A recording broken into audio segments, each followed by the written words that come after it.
El mundo de One Piece está lleno de misterios. Las sombras de Thriller Bark, el crimen que cometió Zunisa hace 800 años, el origen de las Akuma no Mi. Pero pocos misterios son tan intrigantes y emocionantes como cuando Oda nos muestra las siluetas de nuevos personajes para ir creando hype y tensión, a veces años antes de mostrarnos sus diseños finales. El caso más llamativo de esto es el de los Shichibukai, inicialmente presentados como 7 espadachines, pero que, luego, sus formas finales no coincidían con sus siluetas. O el famoso caso de los Yonko y especialmente de Kaido, que pasó de ser una cara negra con sonrisa genérica a un villano con un diseño complejo. Últimamente, en el manga, en el capítulo 1140 en el que estamos, tenemos una nueva imagen de un grupo de enemigos con siluetas muy intrigantes, como son los Caballeros Sagrados de Marillón. ¿Qué serán los protagonistas de este vídeo? Apenas hemos visto sus siluetas y ya han despertado cientos de preguntas. ¿Quiénes son realmente? ¿Qué clase de poderes poseen? Y lo más importante, ¿es posible que uno de ellos sea el responsable de las misteriosas puertas de teletransportación que utiliza el Gorosei? Hoy exploraremos una teoría que podría cambiar nuestra forma de ver al gobierno mundial.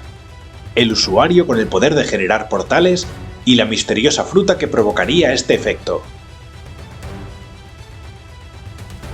Para entender esta teoría, primero debemos recordar que a Oda, como buen escritor que es, le gusta crear foreshadowings, o premoniciones del final de su obra a lo largo de la misma. Esto se puede ver con los distintos símbolos, o gags cómicos, que se repiten como paralelismos en varios arcos, o en la primera y segunda parte de la historia. Los casos más claros son los de Dressrosa y Alabasta, o las islas por las que pasan los Sombrero de Paja en el Paraíso y en el Nuevo Mundo. Y precisamente es en el arco de Arabasta, isla de Little Garden, donde está el personaje que funcionará como base para esta teoría.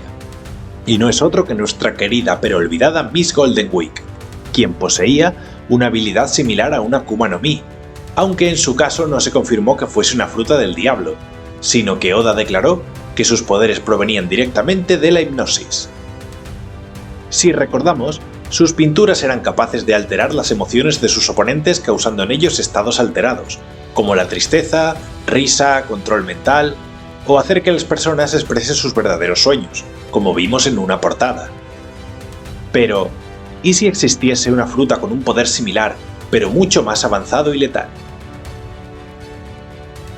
La forma más original desde el punto de vista de la narración de la historia de crear una amenaza con un poder parecido en la actualidad es, obviamente, inventar una fruta del diablo.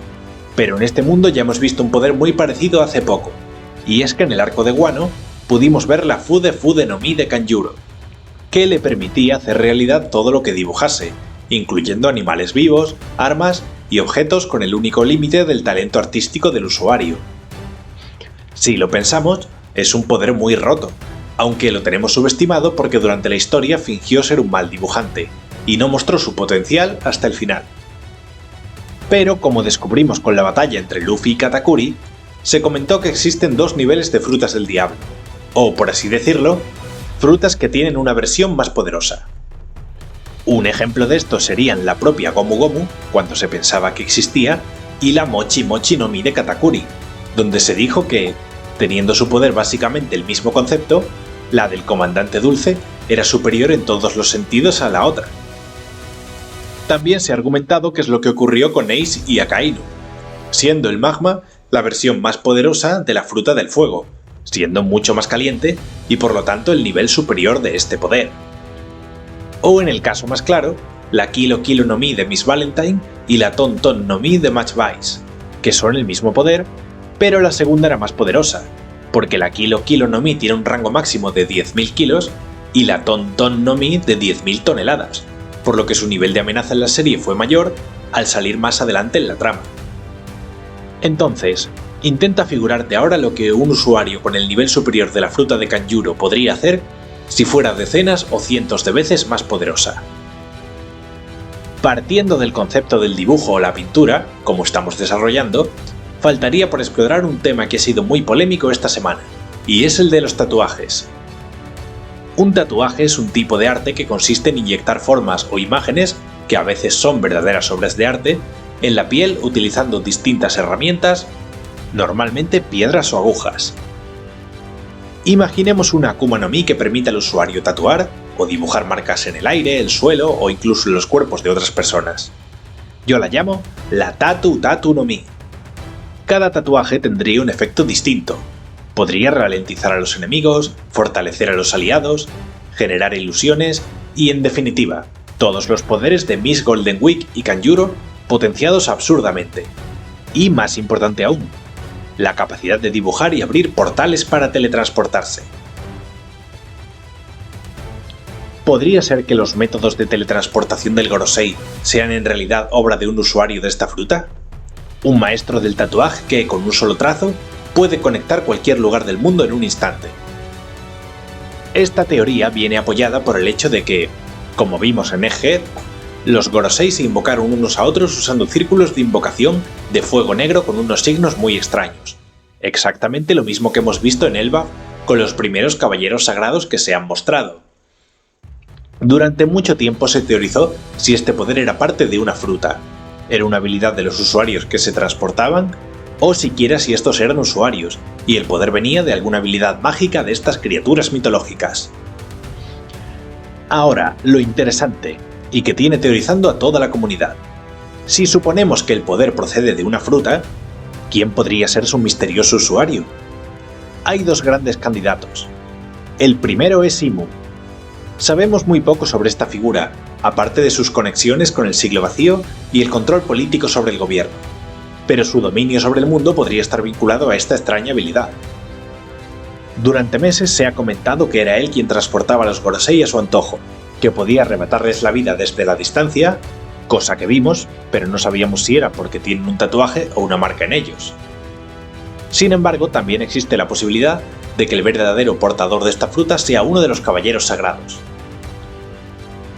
El hecho de que los caballeros sagrados sean figuras tan misteriosas podría deberse a que varios de ellos tienen control sobre distintos aspectos funcionales de Mary Joyce, como si fueran los ministros de un gobierno que trabajasen en alguna disciplina concreta aparte de la militar. Digo esto porque uno de los últimos caballeros que hemos visto es pariente del Gorosei Sephard Jupiter, y hablo de Sephard Sommer. Se ha teorizado mucho al ver su cuerpo desnudo con sus tatuajes, que estos son los que le permiten hacer el transporte en los portales Abyss, como si fuera una llave o una contraseña. Quizá, al ser Júpiter el dios guerrero de la agricultura, su familiar también tiene un cargo y un poder relacionado. Creo que si Oda quiere, puede argumentar de alguna forma que el transporte tiene que ver con el medio ambiente y darle una explicación lógica a esto. Otro ejemplo de este tipo de relaciones es Sandrock, hijo de Garling, un nuevo Gorosei relacionado con un caballero sagrado que podría tener una posición política aparte de ser un caballero. Lo que sugiero es que uno de ellos es responsable de la teletransportación del Gorosei, y puede tener un lazo familiar con alguno de los 5 ancianos. Sería una habilidad perfecta para una orden de guerreros de élite, capaz de moverse sin dejar rastro y de teletransportar tropas, secuestrar personas y muchos otros efectos. Por ejemplo, imaginemos a un hijo de Warkuri o Nusjuro, con aspecto amenazante y cubierto de tatuajes, cuya arma fuera desde un pincel a una aguja de tatuar que usase como espada. No sería raro que fuera, por ejemplo, ministro de Transportes de Mary Joyce. Este usuario podría ser un maestro del tatuaje, alguien que no solo usa su poder para moverse, sino también para mejorar a sus aliados o debilitar a sus enemigos. Un personaje que con un simple trazo podría decidir el destino de una batalla. Y este personaje será determinante en el futuro, porque la posibilidad de movilizarse rápido es crucial para un ejército. Recordad cómo todo el arco de Whole Cake estuvo centrado en capturar y proteger a Brûlé, para que permitiera a los Mugiwara desplazarse con sus espejos. Está claro que este usuario será una fuente de problemas para los protagonistas y los otros rivales del gobierno. Entonces, ¿qué puede pasar en los próximos capítulos? El usuario de la Tatu Tatu no Mi aparecerá en distintos reinos con otros caballeros o un ejército. Destruirán las revoluciones de Dragon y abandonarán las islas llevándose los alimentos necesarios para terminar con el bloqueo de los revolucionarios, salvando a la tierra sagrada del hambre. Está claro que, si yo fuera Dragon, trataría de eliminar a este enemigo concreto en primer lugar, ya que sin él, el gobierno mundial perdería muchísima capacidad operativa. Solo este usuario podría tirar por tierra decenas de años de planificación y sacrificio de una facción como los revolucionarios, por lo que los primeros movimientos de este gran ajedrez deberían ser para neutralizar a este usuario. Si queréis que lance una última teoría, yo me inclinaría por pensar que el usuario de la Tatu Tatu no Mi podría pertenecer a la familia Izanbaro y ser un heredero de Nusjuro.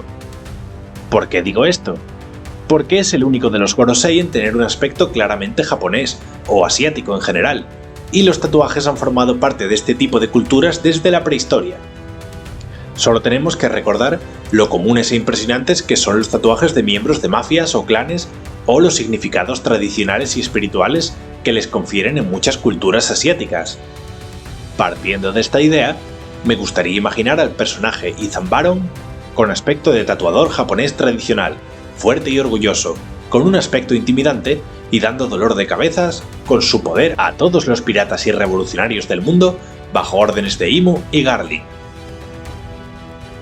Los caballeros sagrados son un enigma, pero quizá dentro de sus filas se esconda un poder que redefine las reglas de la guerra.